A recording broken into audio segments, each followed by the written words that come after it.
그거는 굉장히 어려운 질문 아니겠습니까? 그 새로운 에너지원을 지금 이 자리에서 우리가 또는 제가 뭐 예측을 하고 말씀드린 거는 굉장히 어렵고요. 그거는 뭐 대단한 발견이 될 거고요. 다만 이제 아까 말씀드렸던 것처럼 에너지 전환 시대다 또는 뭐 새로운 패러다임이다 이런 측면에서 좀 생각을 해봐야 될 것 같아요. 그래서 과거에는 뭐 기후 변화 또는 뭐 기후 뭐 이상 뭐 이런 거에 대해서는 크게 이제 생각을 하지 않았는데 그것들이 당연한 것처럼 이제 우리한테 받아들여지고 있죠. 그럼 거기 그 새로운 패러다임이라고 하는 거, 다시 말해서 탄소 중립이라고 하는 어떤 공동적인 보편적인 가치, 그거에 대해서 우리 인류가 공동으로 대처를 해야 된다라고 하는 그런 새로운 패러다임이 생겼는데, 그러면 이제 말씀드린 것처럼 그 에너지가 어떤 효율이나 안정적인 측면도 당연히 중요하지만 이것이 환경 문제에 얼마나 영향을 미치느냐 하는 것을 이제 생각을 하게 될 거고요.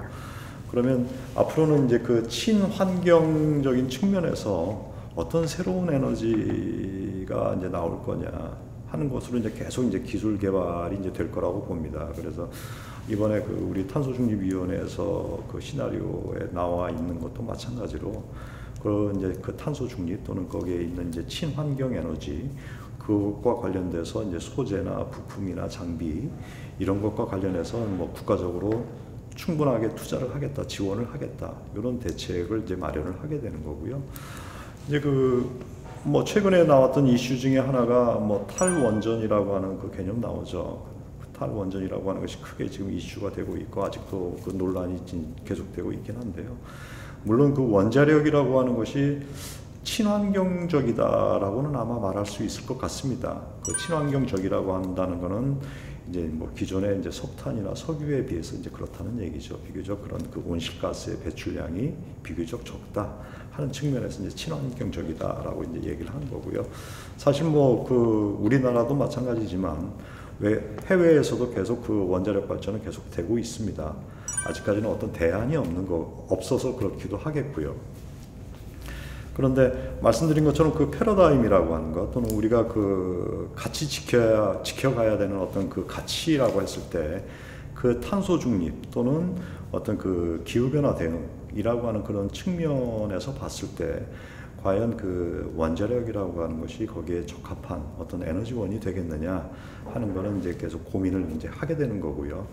그래서 우리 탈원전 시대라고 하는 것이 뭐 반드시 그렇게 가야 된다라고 하는 어떤 목표치라기보다는 우리가 이제 그쪽 방향으로 가는 것이 옳지 않겠느냐 하는 어떤 그 방향을 제시하는 이제 그런 거라고 이제 보면 되겠습니다. 그래서 뭐 어떤 그 원전을 대체를 할 수 있는 또는 뭐 그 기존의 어떤 화석 연료를 대체할 수 있는 어떤 또 다른 대안이 나온다면 당연히 이제 그걸 할 수도 있겠죠. 또는 지금 현재 원전이 가지고 있는 여러 가지 문제점들을 우리가 그 과정에서 충분히 해소할 수 있다면 그 원자력 발전이라고 하는 걸 계속 또 유지할 수도 있을 거고요. 근데 원자력이라고 하는 것은 사실 그렇습니다. 거기에 뭐 어떤 가동되는 동안의 어떤 그 위험성도 그렇지만 사실 이제 거기에서 나오는 그 폐기물에 대한 어떤 처리 비용도 만만치 않지만 그거를 어떻게 처리를 할 건가에 대한 그 방법에 대해서 아직도 국민적인 어떤 공감이 이루어지지가 않았죠. 어떻게 이걸 처분하는 것이 맞을지. 거기에 대해서 어떤 대안이 없는 상태에서 우리가 계속 원자력 발전을 할 수 있겠느냐 하는 것은 다시 생각을 해봐야 되는 거고요. 그래서 다른 방향의 어떤 대안이 있겠느냐 하는 걸 계속 찾아가는 것이 지금 현재 그 정부의 어떤 그 정책 방향이라고 저는 생각을 하고 있고요. 어떤 새로운 에너지원이라고 하는 측면에서 보면 그렇습니다. 말씀드렸던 것처럼 이제 우리가 알고 있듯이 4차 산업혁명이라고 하는 것은 우리가 보통 말할 때 뭐 AI나 또는 뭐 빅데이터나 뭐 이런 것들을 이제 활용을 해서 뭐 IoT 시대다 이런 얘기를 하죠. 그러면 뭐 일반 가정에서 뭐 IoT라고 하니까 우리 사람이 해야 되는 일들을 어떤 컴퓨터가 대신해 준다. 뭐 이렇게 생각을 하면 대신할 수 있는 그런 컴퓨터의 어떤 정보 처리 능력이라고 하는 것이 우리가 지금 상상하기 어려운 정도로 굉장한 규모의 또는 굉장한 용량의 그런 컴퓨터가 필요한 거죠. 그러면 그 컴퓨터를 뭘 가지고 구동을 해야 되겠느냐, 거기에 필요한 전기, 전력은 어떻게 우리가 충당을 할 거냐 하는 걸 또 이제 생각을 해야 되는 거죠. 자, 그러면 지금 현재의 그 화석연료에서 얻어지는, 또는 지금 현재의 그 전력 생산에서 얻어지는 그것만 가지고는 이제 충분하지가 않을 거고요. 좀 모자랄 수도 있겠고요. 그렇다면 그 컴퓨터에 들어가는 소재를 아예 바꾸는, 다른 걸로 바꾸는 그런 방법을 또 생각을 하게 되는 거고요. 그래서 지금 거기에 같이 나오는 것이 그 컴퓨터에 들어있는 그 반도체들, 그런 것들을 뭐 생체 모방형의 새로운 차세대 반도체, 이런 것들에 대한 그 연구가 이미 진행이 되고 있어서 지금보다 훨씬 더 에너지를 덜 쓰는 그런 컴퓨터들이 계속 개발이 될 겁니다. 다시 말씀드리면 그 새로운 에너지원이라고 하는 것은 저도 사실 잘 모르겠고요. 어떤 것이 될지. 다만 지금 현재 우리가 보고 있는 그런 그 재생에너지들 또는 신에너지들, 또는 우리가 지금 사용하고 있는 그런 장비나 이런 그 장치들에 들어가는 어떤 소재들, 부품들, 이런 것들에 대해서 계속 그것들의 효율을 높이고 안정성을 높이고 또는 그 환경 문제를 줄이고 하는 방향으로는 당연히 그쪽으로 계속 그 기술 개발이 될 거고요. 그런 과정에서 어떤 새로운 에너지원을 우리가 발견할 수 있게 되기를 저도 희망을 하고 있습니다. 네. 우리가 신재생 에너지가 지금 이렇게 화두가 되게 된 배경은 갑자기 많이 늘어나고 있기 때문에 그렇다. 그 늘어나게 된 원인은 아까 말씀드렸다시피 기후변화가 원인인 것 같아요. 그래서 지금 기후변화로 인해서 긴 시간을 두고 우리가 에너지 연구를 하기는 너무 촉박하다. 단시간 내에 목표라는 거를 지금 우리 인류가 정해놨습니다. 그래서 과거에 2도씨라는 것도 안 된다.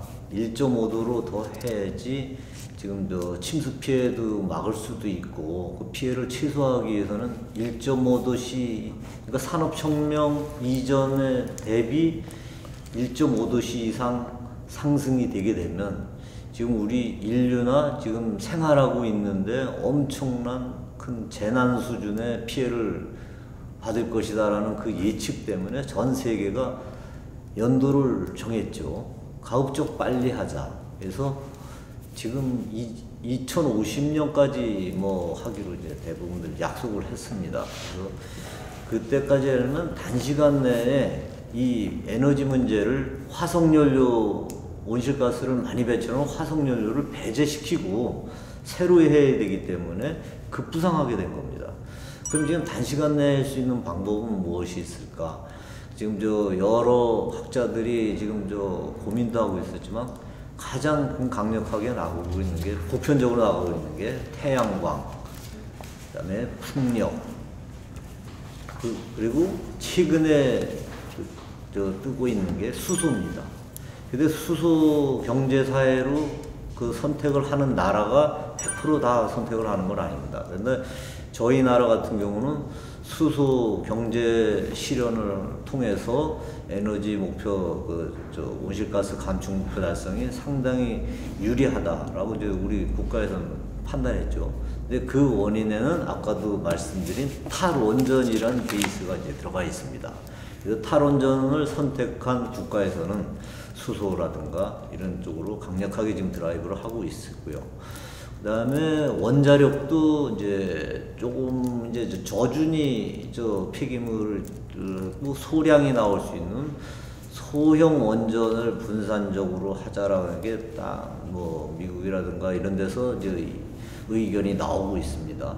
그거는 이제 왜서 그러냐면 온실가스가 사실 제로이기 때문에 그래요. 그래서 우리가 기후변화를 타겟으로 봤을 때는 그 원자력도 온실가스 배출 저감에는 도움이 될 수 있는 거라고 선택을 하는 국가가 있습니다. 근데 저희 나라 같은 경우 탄소 중립 유은의 시나리오에는 그거는 탈원전 정책을 받아들이고 있고 탈석탄제도 그거를 받아들이고 있는 전제하에서 그렇게 하고 있습니다. 그래서 제가 보기에는 2050년까지 가장 강력하게 이제 나가는 게 이제 수소, 태양광, 그리고 일반적인 거에다가 가장 지금 요새 활발히 움직이고 있는 게 아까 유기물 가스화, 메탄이 상당 부분 많이 확보할 수가 있습니다. 그래서 유기물이 분해된 썩는 과정에서 나오는 그 메탄 가스를 잘 활용하는 부분, 이 부분도 이제 상당히 앞으로 급부상할 것 같습니다. 이렇게 신재생 에너지가 이렇게 많이 사용이 되고 있는데요. 해외 같은 경우는 어떻게 활용이 지금 되고 있는지 대표적인 사례로 좀 말씀 좀 부탁드릴게요. 뭐 우리가 그 에너지에서 얻어지는 것이 대표적으로 이제 전기하고 열이 되겠는데요. 이제 전력망을 가지고 본다면, 그러니까 신재생 에너지를 사용해서 그 발전하는 그 비율이 얼마나 되느냐 하는 걸 보면, 작년의 경우에 작년 데이터니까 그러니까 2019년도 자료겠네요. 2019년도의 그 통계 자료로는 전체 그 발전 총량 중에서 전 세계적으로 발전 총량 중에서 재생에너지가 차지하는 비중이 대략 한 29% 정도, 그러니까 한 3분의 1 정도 좀 못 되는 그런 정도를 이제 재생에너지로 이제 그 충당하고 있습니다. 그 재생에너지의 그 대부분이 수력에너지입니다. 수력에너지가 그러니까 우리가 알고 있는 그 수력발전소 또는 뭐 소수력 이런 걸 생각하시면 되겠는데요. 그 수력 에너지가 대략 한 46% 정도를 차지하고 있고요. 그 다음에 이제 태양광과 풍력이 각각 한 26% 정도씩 이렇게 됩니다. 그러니까 그거 세 가지가 거의 뭐 한 90% 이상을 이제 차지하고 있다 이렇게 보시면 되고요.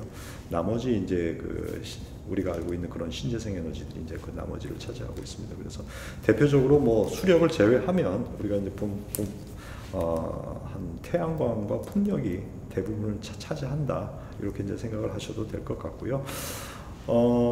사실 그 최근에 그 2020년에 그 유럽 연합에서 이제 맥킨지 보고서라고 하는 거를 이제 그 내놓은 게 있습니다. 그 맥킨지 보고서라고 하는 것은 이제 우리나라 그 탄소 중립 위원회처럼 유럽의 모든 국가들이 그 2050년까지 탄소 중립을 하기 위해서 앞으로 주력해야 되는 어떤 방향이 어떤 거냐라고 하는 거를 이제 그 컨설팅을 해서 그 보고서를 내놓았는데요.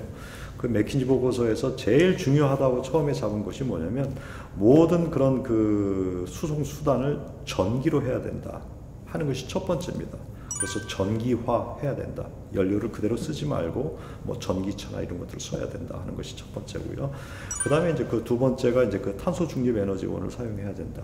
탄소 중립 에너지라고 하는 것은 이제 저탄소 또는 어떤 환경 오염을 줄이는 또는 재생 에너지 이런 개념이 되겠습니다. 그런 것들을 사용해서 이제 에너지원으로 사용을 해야 된다. 아까 그 전기화를 위한 그 전기 생산에 그것이 이제 전체 그 앞으로 기술 개발의 한 44%가 거기에 주력해야 된다라고 이렇게 보고서를 내놨고요. 그 다음으로 나오는 것이 이제 수소입니다. 수소 에너지의 활용이 한 13%. 이제 그 다음 순위로 이제 제시된 것이 이제 에너지 효율을 좀 더 높이는 거. 이제 이런 순서로 이렇게 쭉 나오게 됩니다. 그래서 해외에서 뭐 지금 현재도 그렇습니다만 말씀드린 것처럼 지금 현재 태양광이나 풍력이 뭐 수력이 물론 더 큽니다만 태양광이나 풍력에 대해서 계속 기술 개발이 이루어지고 있고 거기에 대해서 계속 그 태양광이나 풍력이 전체 그 재생에너지 발전 총량에서 차지하는 비중이 계속 그 증가하고 있다 이렇게 이제 생각을 하시면 되는 거고요. 거기에 이제 신에너지로 우리나라에서 신에너지로 이제 구분하고 있는 그 수소가 점점 그 범위를 넓혀가고 있다 이렇게 생각하셔도 되겠습니다. 지금 얘기를 이제 계속 신재생 에너지, 석탄, 기존에 한정된 석탄화력, 화석 연료를 대체할 신재생 에너지 얘기 이제 쭉 하는데요. 이제 에너지를 얻기 위한 얘기만 했잖아요. 에너지를 생산하는 게 이제 발전입니다. 풍력 발전, 태양광. 그거는 에너지를 만드는 발전소고요. 거꾸로 생각해 보면 에너지를 그 쓰는 데가 있기 때문에 그만큼 발전하잖아요. 쓰는 데를 줄이는 것도 방법입니다. 그래서 그거를 이제 마이너스 발전이라고 그러기도 하고 가상 발전소라고 그러기도 합니다.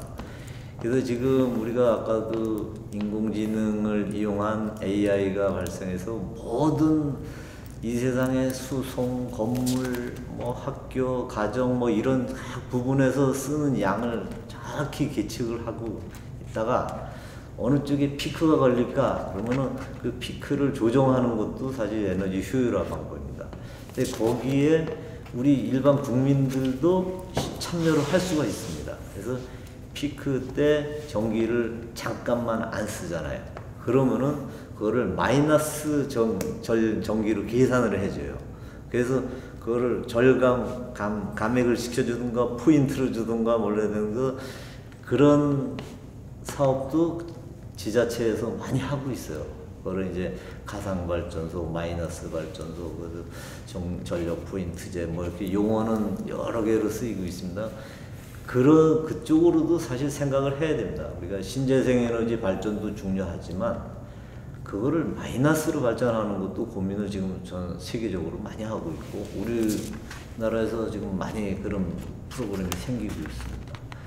그 마이너스도 있겠고 그 다음에 직접 참여하는 게 있습니다. 예를 들어서 자전거 활성화. 그럼 출퇴근할 때 연료를 안 쓰죠. 전기를 안 쓰죠. 걸어다니고 몸으로 자기가 하면 됩니다. 그래서 그런 운동들이 사실 마이너스 발전이라고 봅니다. 그래서 그것도 국민분들께서 신재생 에너지도 뭐 고민이 많으시겠지만 우리 스스로가 마이너스 발전을 해서 기여를 할 수도 있다라는 것도 참고해 주셨으면 좋겠습니다. 보니까 지역별로 이렇게 발전하고 있는 발전소들마다 다 다른 것 같아요. 그래서 어느 지역에는 어떻게 발전이 되어 있고 그런 부분에 대해서 좀 설명 부탁드릴게요. 지금 우리나라만 해도 지금 강원도 같은 경우는 기존의 풍력 자원이 굉장히 훌륭했어요. 그래서 육상 풍력이죠. 여기 백두대간이 있기 때문에 그쪽으로 주로 이제 풍력이 발전돼서 과거 한 2, 3년 전까지만 해도 풍력 발전이 강원도가 1위 탑을 차지했어요. 전라도 남해안 쪽에 풍력 이쪽이 이제 발달을 해서 지금은 이제 풍력이 저희가 한 두 번째 정도 강원도가 그 정도 됩니다. 근데 강원도도 자원이 완전히 다 끝난 건 아니고 굉장히 육상 산악지대 풍력이 아직도 우수했는데 저희가 우수한 또 산림 자원이 또 반대적으로 생각하면 관광 자원이기도 하고 그래서 많이 훼손은 할 수가 없어요. 그래서 거기에 이제 제한을 걸렸지만 앞으로 이제 남북 협력이 되거나 그러면은 여기 마식령서부터 원산지구까지 해서 거기도 아직 저 고지대 풍력이 상당히 좋습니다. 그래서 북강원도, 남북강원도, 강원도는 아직까지 풍력이 육상 풍력이 상당히 우수하고요. 그 다음에 수력이 가장 우수한 건 이미 전 국민들께서 잘 알고 계셔서 수력발전소가 강원도에 굉장히 많지 않습니까? 그래서 그거가 강원도의 이제 특징적이고 앞으로는 진짜 발전될 부분이 지금 숨겨져 있는 부분이 있는데 소수력이 지금 기술이 상당히 많이 됐어요. 그래서 큰 대규모 댐을 축조 안 하고 아주 작은 계곡에 낙차만을 이용해서 큰 보가 필요 없이 낙차만을 이용해서 24시간 수력을 가동시킬 수 있는 아주 작은 면적으로 태양광이 차지하는 면적보다도 훨씬 작은 면적으로 큰 효율을 낼 수 있는 그런 기술이 지금 나오고 있습니다. 그래서 강원도 같은 경우는 이제 그 정도 특징을 갖고 있고, 그 다음에 신에너지 쪽으로는 지금 정부에서 여러 지역별로 나누고 있죠. 수소만 해도 특징적으로 남쪽 울산 쪽은 아까 말씀드린 LNG 분해를 이용한 그쪽 수소 생산, 그리고 수소 자동차라든가 배터리 쪽 그쪽을 이제 개발하고 있고, 강원도는 여러분들이 이제 보도에도 많이 보셨다시피 액화 수소의 저장 운송 부분입니다. 이 부분이 활용이 굉장히 큽니다. 그래서 예를 들어서 저장 탱크로 운송이 가능하게 한다면은 기차에다가 수소 연료를 싣고 시베리아까지 갈 수가 있습니다. 중간중간에 탱크 저장소만 있으면 되거든요. 이제 그런 식으로 수소 드론 택시라든가 이런 부분이 있고, 이 저장 운송 쪽이 가장 주력이 될 시대가 올 수도 있습니다. 강원도 쪽이 이제 그렇게 하고 있고, 지금 뭐 인천이나 뭐 이런 데서도 각종 수소 분야를 하고 있어요. 저희가 자연적인 자원으로 하면은 그래도 국내에서 강원도가 좀 좋은 여건이 아닌가 이렇게 저 생각하고 있습니다. 예, 뭐 비슷한 말씀이 되겠는데요. 사실 뭐 아시다시피 우리나라는 그런 에너지 자원이 충분하지 못한 그런 나라입니다. 그러다 보니까 에너지의 어떤 그 자립도 에서 보면 한 93.5%를 수입에 의존하고 있습니다. 그 수입되는 그 에너지 형태는 이제 석탄이 가장 많고요. 석탄, 그 다음에 이제 그 천연가스, 그 다음에 석유, 그 다음에 이제 원자력 발전을 위한 우라늄, 이런 형태로 이제 그 에너지원들을 이제 수입을 하고 있는데, 그 금액이 한 150조 원 정도 됩니다. 이제 그러니까 엄청난 규모의 그런 에너지를 이제 해외로부터 수입하는 그런 상황인데요. 아까 말씀드릴 때 이제 전 세계적으로 봤을 때, 물론 그 에너지라고 하는 것은 직접 어떤 그 수송 기관의 어떤 그 수송 수단의 그런 그 동력으로 사용하기도 하지만, 일부는 이제 전기 형태로 쓰거나 또는 열 형태로 쓰게 됩니다. 근데 그 중에서 이제 전기 부분만 놓고 보면, 아까 말씀드린 거는 이제 전 세계적으로 전 세계 그 발전 총량의 한 30%가 뭐 재생에너지로 이제 충당을 하고 있다라는 말씀을 드렸는데, 우리나라의 경우에는 발전 총량의 한 8% 정도, 8.7% 정도가 이제 신재생 에너지로 이제 충당을 하고 있습니다. 그게 2019년도인데, 그걸 2030년까지 이제 그 20%까지 끌어올리겠다라고 하는 것이 이제 그 신재생 에너지 3020 정책으로 이렇게 이제 발표가 된 바가 있는데요. 이제 거기에 맞춰서 이제 각 지역별로 이제 그 신재생 에너지를 이제 생산하기 위해서 다들 이제 노력을 하고 있는데, 지금 현재 그 총량으로 보면 아마 전남, 경북, 그다음에 전북, 충북 뭐 이런 정도의 그런 지자체에서 그 신재생 에너지의 그 발전량, 생산량이 많고요. 이제 아마 강원이 이제 그 강원도가 그 다음인 걸로 알고 있습니다. 근데 말씀하신 것처럼 이제 그 수력의 경우에는 당연히 우리 이제 그 강원도가 제일 많고, 그 다음이 충북으로 알고 있고요. 태양광의 경우는 저기 전남, 전북 지역에서 좀 그 주도적으로 하고 있는 것 같고요. 이제 그런 식으로 지역별로 그 지역의 어떤 그 입지에 따라서, 입지 조건에 따라서 이제 그 주력하고 있는 신재생 에너지 분야는 조금씩 이렇게 다릅니다. 그래서 그 업체나 또는 매출 규모로 봤을 때는, 이제 우리 전국적으로 봤을 때는 태양광 쪽이 아무래도 그 고용 인원이나 또는 매출 규모로 보면 태양광 관련 업체들이 제일 많고요. 그다음에 이제 그 바이오 기업 업체 수로는 이제 바이오 관련 그 기업들이 제일 많은 걸로 이렇게 통계가 나와 있습니다. 참, 지금 우리가 말씀드린 것 중에서 약간 빠져 있는 게 재생에너지 분야에서 폐자원이라든가 이제 바이오매스 쪽이 좀 빠졌는데, 지금 강원도 얘기를 하다 보니까 강원도의 산림이, 강원도가 가장 많습니다. 그럼 거기 산림 관리하는 데서 나오는 이제 목재도 있고, 그리고 조림을 하기 위해서 다 이미 커져 있는 성장목을 베내서 다시 뭐 활용하는 경우도 있어요. 그러다 보면 나오는 양은 강원도가 가장 많을 것 같죠. 면적은 넓은데 재활용을 많이 하기 위해서는 관리할 수 있는 여건 이런 것이 많이 확보가 돼야 됩니다. 그래서 강원도가 앞으로 이 산림 자원에서 이 산림 바이오매스로 칩을 만들면 굉장히 훌륭한 재생 연료가 됩니다. 그래서 이 부분으로도 저희가 온실가스 감축도 이룰어낼 수도 있고 재생에너지로 활용할 수가 있어요. 그래서 강원도가 앞으로 이 산림 바이오매스 분야 쪽에도 좀 신경을 써주시고 해야 되는데, 그러기 위해서는 산림을 관리하기 위한 뭐 인도라든가 그 인력이라든가 그다음에 재정 지원이라든가 이런 부분을 좀 더 강화를 시켜줄 필요가 있다고 저는 봅니다. 그래서 지금 전라남도 이쪽에는 산림이 좀 작지만은 비교적 또 관리 능력은 또 이렇게 작으니까 관리를 잘하겠죠. 근데 그런 부분에서 우리가 강원도가 산림도라고 한다면은 앞으로 또 기후변화 시대에 이 부분을 아주 육성을 시킨다면은 아주 굉장한 강점을 갖고 있는 게 또 이제 바이오매스 분야입니다. 그 플라즈마를 강원도 토종 기술로 이제 그 강원도 이사님께서 늘 이제 말씀하시지만 이 플라즈마 토치를 이용한 바이오매스 발전소가 사실 상당히 보급되기가 좋은 여건에 있다고 저희는 보고 있어요. 그래서 그게 다 융합이 된다면은 아주 좋은 재생에너지로 이 산림 바이오매스도 좋은 활용이 될 수 있다고 보고요.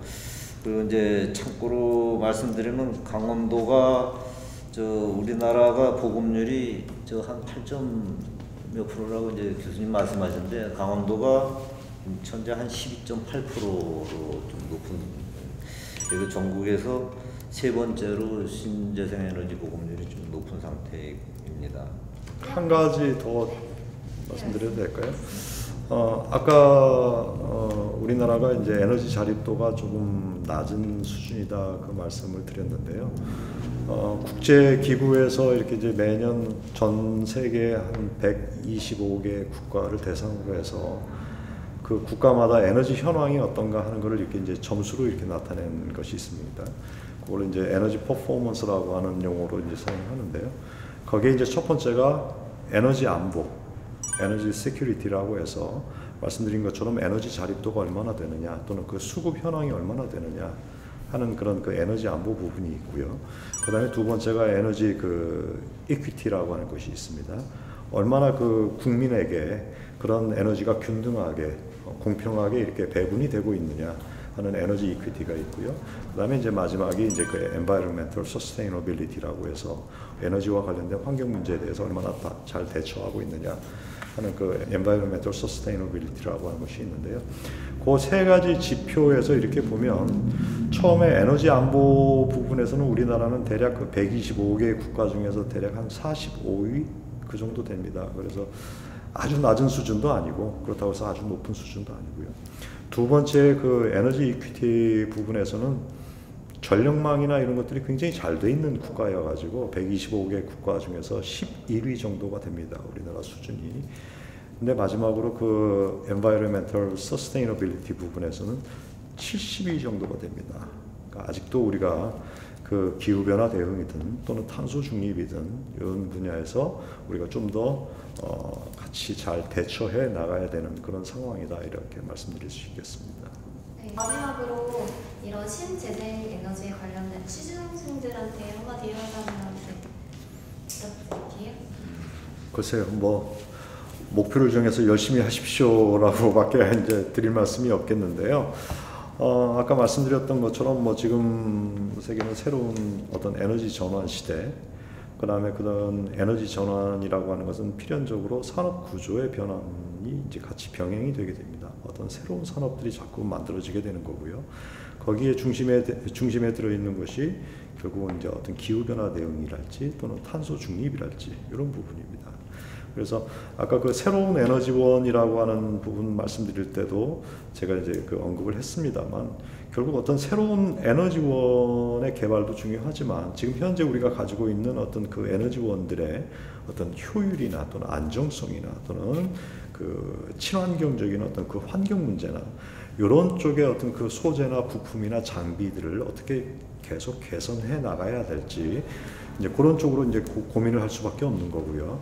그래서 이번에 그 탄소중립위원회에서 이제 발표한 자료에도 우리나라에서 앞으로 그쪽에 많은 그 예산, 그다음에 지원을 할, 그래서 거기에서 일어나는 어떤 창업이나 스타트업 그것들을 계속 크게 이제 지원을 할 계획이다 이렇게 발표한 바가 있습니다. 그러니까 만약에 우리 그 에너지 관련해서 지금 그 공부를 하고 있는 학생들이 있다면 이런 그 친환경 에너지 또는 탄소 중립 이러한 키워드에 좀 더 관심을 가지고 이런 부분에 필요한 그 기술 개발이 지금 국내외적으로 어떤 식으로 어떤 수준까지 지금 진행이 되고 있는지 또는 앞으로 가는 그런 트렌드 방향은 어떠한지 그런 것들에 대해서 좀 관심을 많이 가져주시는 게 좋을 것 같고요. 또 한 가지는 이번에 이제 교육부에서 그 시행하는 사업 중에 그 에너지 신산업 혁신 공유대학 사업이라고 하는 것이 있습니다. 그 사업에 우리 이제 강원대학교에서도 이제 그 사업을 이제 진행을 하고 있는데요. 그 사업은 이제 에너지 신산업과 관련된 어떤 그 강좌를 개설을 하고 이제 그 강좌를 통해서 이제 전문 그 기술 인력들을 계속 배출해 내겠다 하는 어떤 교육부의 어떤 그 사업입니다. 그래서 저희가 그 강원대학교에서 그런 그 사업을 운영을 하면서 이런 그 에너지 신산업, 특히 신재생 에너지와 관련된 어떤 이런 그 교육 프로그램들을 많이 이런 유튜브나 이런 걸로 이렇게 그 제작을 해서 이렇게 제공을 해 드릴 거니까요. 우리 그 취업을 준비하시는 그 학생들이나 또는 일반인 여러분들도 좀 관심 가지고 이렇게 좀 봐주시기를 좀 부탁드리겠습니다. 예, 저기 취준생 여러분들께 드리고 싶은 말씀은 세상은 격변하고 있다. 그를 체감하시고 관찰을 좀 이렇게 유심히 좀 해시는 게 좋지 않겠나 생각이 듭니다. 과거에 그러니까 유망했던 직업, 예를 들어서 뭐 금융 그쪽 직업이 잘 나간다 했으면은 앞으로 그런 데가 뭐를 요즘 SNS 뭐 포털 은행이 생기고 이래서 우리 유혹을 받을지 있을 겁니다. 근데 지금 그렇다면 뜨는 거는 어디일까 생각하시면 아까 말씀드렸다시피 그 기후 위기 시대에 아주 전 세계가 지금 단시간 내에 목표 달성을 위해서는 이 신재생 에너지 분야, 탄소 중립 분야, 온실가스 분야에 아주 집중을 하고 있고 거의 아주 천문학적인 돈을 쏟아붓는 계획이 돼 있습니다. 그래서 거기를 들여다봤을 때 여러분들께서 과연 신재생 설비 쪽만 관심을 두겠느냐 이제 보시면 과거에 기계 전기 이쪽 분야가 뜰 수도 있을 겁니다. 그렇지만 단순한 기계 전기 분야가 아니고 지금 말씀드린 신재생 에너지나 태양력, 수력, 조력, 바이오매스 화학 분야까지 쭉 여러 개가 있어요. 그래서 그쪽 분야에 본인이 관심이 있는 분야가 있다면 연관이 됩니다. 지금도 저희 연구원에 이제 오시는 취업을 희망하시는 분들이 보면 다방면에서 오시는 분들이 계셔요. 그 부분은 꼭 공학적인 이제 기계설비 분야가 아니라 온실가스 관리 분야까지 또 관심을 갖고 있어요. 그리고 탄소 배출권 거래는 어떻게 할 것이냐 이런 거에 또 관심이 있으니 인문학적인 분야도 사실 필요하고요. 그래서 여러분들께서 그 신재생 에너지 설비 제작 보급뿐만이 아니고 여기서 나오는 전기 에너지를 어떻게 관리하느냐 이 분야까지 이렇게 좀 넓게 보시고요. 아무튼 이쪽 분야는 폭발적으로 증가를 하실 건데 그 컨설팅 이쪽도 한번 그쪽 분야도 한번 열심히 또 보시고요. 그래서 관심을 가져주신다면 이쪽 분야의 수요가 많을 테니 여러분들 참고하시기 바랍니다. 네, 감사합니다. 고맙습니다.